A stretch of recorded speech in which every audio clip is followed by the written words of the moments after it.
Brice qui vont venir la présenter. Il s'agit du passeport du citoyen voyageur du monde qui pourrait être expérimenté demain à La Réunion. On a une zapette. Oui, c'est bien. Vous avez une zapette et 10 minutes. Voire 8. Si tu ralentis encore, tu vas à 10. Hein. Et tu as 2 apéritifs si tu passes à 7. Il faut qu'on se mette prêt, parce que on essaie d'être au plus près entre les voyageurs et les habitants. En fait, on n'a pas essayé de réinventer l'eau chaude ou le mur mitoyen. Quand on parle de passeport, on pourrait se dire que ça ressemble à ça. Mais on s'est dit qu'il y avait une vraie vocation touristique, une vraie affirmation touristique. Nous, on croit au tourisme, on croit au voyage. Et on essaie de partir du principe qu'on doit réaffirmer le sens du voyage qui met en relation des gens qui se déplacent avec des gens qui les croisent, qui les reçoivent, qui peuvent rencontrer, qui peuvent discuter, qui peuvent enrichir des moments. Et donc on affirme un voyage humaniste et à vocation mondiale, sachant qu'on peut être voyageur dans sa propre île, on peut être voyageur dans son propre pays. Finalement, un voyage, comme le disait notre ami Nicolas Bouvier, feu disparu. Notre maître à penser. Notre maître à penser, qui nous a longtemps inspiré, qui continue à nous inspirer, se passe de motifs, mais nous ajoutons ne se passe pas de rencontres. Et ça, on y croit très fermement. C'est ce qui nous a conduit à réfléchir à ce passeport du citoyen voyageur mondial. Alors, on repose sur un principe qui est simple. Ce passeport, c'est un passeport comme il en existe pour chacun d'entre nous, comme il existe des passeports consulaires. Passeport. Passeport.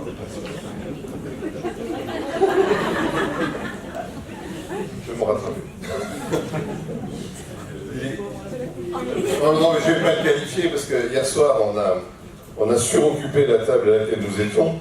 Ça a été un vrai festival de mots, donc je ne vais pas commencer maintenant, parce que sinon on va y être plus de 10 minutes.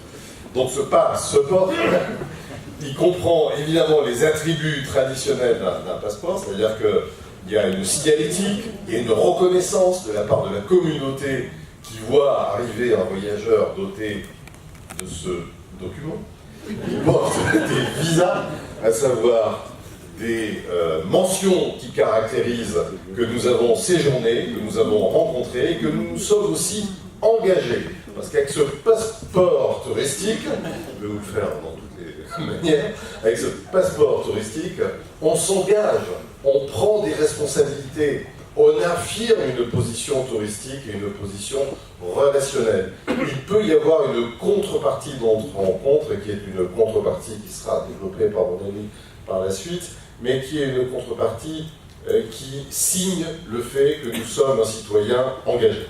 Et en conclusion de cette première séquence introductive, il y a aussi des timbres qui attestent que nous sommes passés à tel et tel endroit, et ces timbres ont aussi une vocation de collection et de communication derrière. C'est à toi, cher camarade.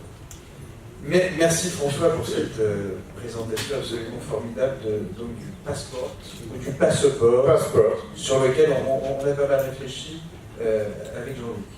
Alors, simplement, aussi pour replacer un peu dans un contexte et sans déflorer la conclusion de notre petit propos, vous avez assisté tout à l'heure à une petite présentation de Greg, que je ne vois pas dans la salle, qui vous a donné un certain nombre d'éléments stratégiques de réflexion sur les attentes, les consommations.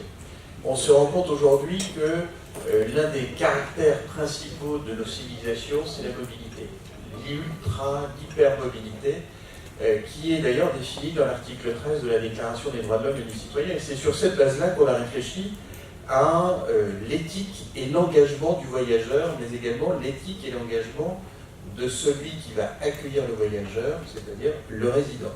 Et c'est la proposition qu'on vous fait. Tu peux passer la prochaine diapositive, puisque on a déterminé dans ce projet de passeport du citoyen voyageur du monde 4 avantages qui nous semblent absolument incomparables.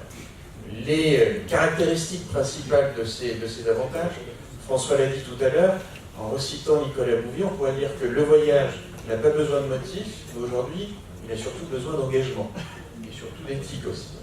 Et ce sont les deux caractères principaux, puisqu'on est absolument certain que l'engagement et l'éthique sont aujourd'hui les clés du voyage.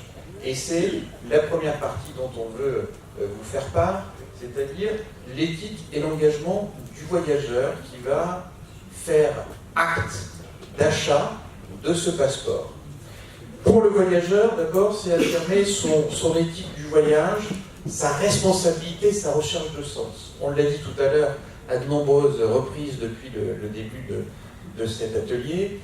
On est absolument convaincu que c'est un sens profond dans les consommations de voyage. Et c'est un élément clé aujourd'hui, nous semble-t-il, pour les voyageurs.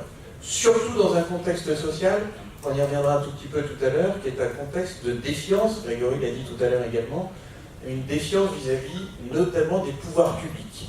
On y reviendra ou pas? Si on n'a pas tout à fait le temps, donc on va décliner un tout petit peu rapidement, cher Ludovic. Et c'est quelque chose d'essentiel, cette notion de défiance. C'est un paradoxe de nos civilisations, une très forte individualité, un individualisme, et en même temps une recherche d'appartenance à des communautés. Et ça, c'est un élément central dans notre réflexion, puisqu'on est convaincu que c'est un choix qu'on doit faire d'appartenance à une communauté de voyageurs. Et c'est le sens et l'éthique de ce premier élément. La deuxième caractéristique, le deuxième élément dont on veut vous parler, c'est les avantages pour les résidents. Et on est absolument certain également que ce passeport va pouvoir permettre d'illustrer l'éthique et l'engagement des résidents qui veulent faire bénéficier les visiteurs, quels qu'ils soient, les voyageurs, d'activités, de pratiques, de culture, de savoir-faire, qui sont caractéristiques de leur destination, mais selon des engagements tout à fait clairement établis. Et ça, c'est un élément qui nous semble fondamental aujourd'hui dans notre réflexion. Le troisième avantage, et puis on va aller un peu vite parce que sinon je vais... Surtout toi, François. Donc je vais faire une petite synthèse. Il y a deux autres acteurs qu'on va associer à cette démarche. Vous l'avez compris, les deux acteurs principaux, c'est d'abord celui qui voyage et l'autre celui qui accueille. Mais derrière, il y a bien sûr les destinations. Et on est certain qu'aujourd'hui, les destinations sont en recherche de sens, de valeur essentielle. Et c'est un élément aussi central. La destination va devoir valoriser l'ensemble des communautés qui existent sur son territoire, avec une sorte d'idée. On a eu une destination doit être une sorte d'ambassade ou un consulat. On va pouvoir agréger l'ensemble des initiatives à la fois éthiques mais aussi engagées qui permettent ce rapport entre le voyageur et le résident. Et puis la quatrième petite réflexion dont on veut vous parler, c'est bien sûr aussi un engagement de la part des professionnels du tourisme, avec bien entendu un engagement sans doute financier, mais au-delà de l'aspect purement financier, un engagement éthique et moral qui nous semble aujourd'hui très clairement posé et essentiel dans le choix de consommation. Vous n'oubliez pas les fabricants de voyages, les agences et tout ça? Cher monsieur, dans les professionnels du tourisme, on ne va pas caractériser l'ensemble de la chaîne de valeur du tourisme aux personnes ici dans la salle, puisque vous maîtrisez l'ensemble de ces données. Alors, comment ça peut vivre, cette affaire-là? Nous avons réfléchi à plusieurs sur ce projet-là, et puis nous nous sommes autoproclamés, Jean-Luc, Brice et moi-même, premiers consuls, en capacité de délivrer voire ambassadeur plénipotentiaire, ces passeports, parce qu'en fait, la méthodologie de mise en œuvre pour nous, elle passe par de l'agit-prop, vieux mot que peu connaissent parmi vous, ou certains qui ont été militants et qui consiste à travailler avec une petite base vraiment engagée qui va propager, qui va assurer une viralité de l'opération par sa présence.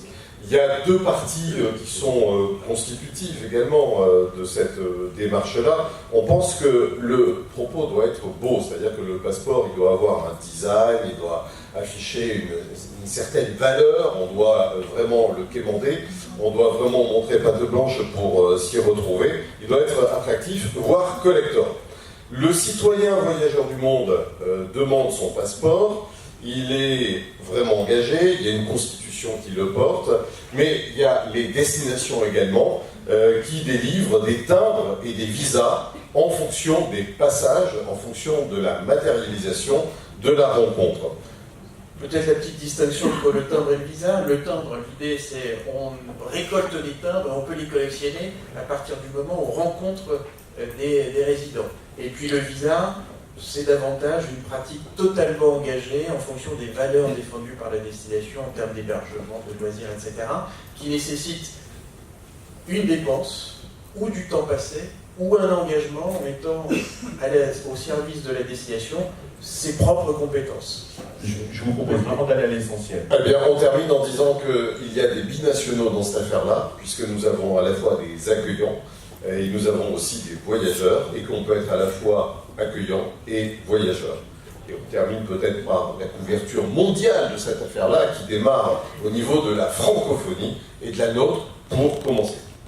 Et vraiment pour terminer, une proposition, un territoire d'expérimentation, parce que toute innovation mérite d'être expérimentée sur un territoire, et il nous semble, et c'est important de le souligner, cher Ludovic, même si tu veux absolument me couper le micro, que la Réunion doit être ce territoire d'expérimentation tout à fait particulier, avec deux propositions, et notamment l'une qui va sans doute plaire à certains dans la salle, puisque vous avez une commune qui s'appelle Le Tampon, et donc on souhaite que cette idée du passeport naisse symboliquement dans cette commune, et puis avec un autre mythe qui fait rêver François depuis de nombreuses années, celle des terres australes, avec la notion de rareté du voyage et un engagement tout à fait particulier. La rareté du voyage et le temps long du voyage, puisque pour se rendre dans les îles australes, il faut un certain temps. Nous voulons terminer, merci Ludovic, en disant que le consulat ouvre à 12h pour délivrer les premiers passeports. Merci. Et il ferme à 13h. Merci à vous deux.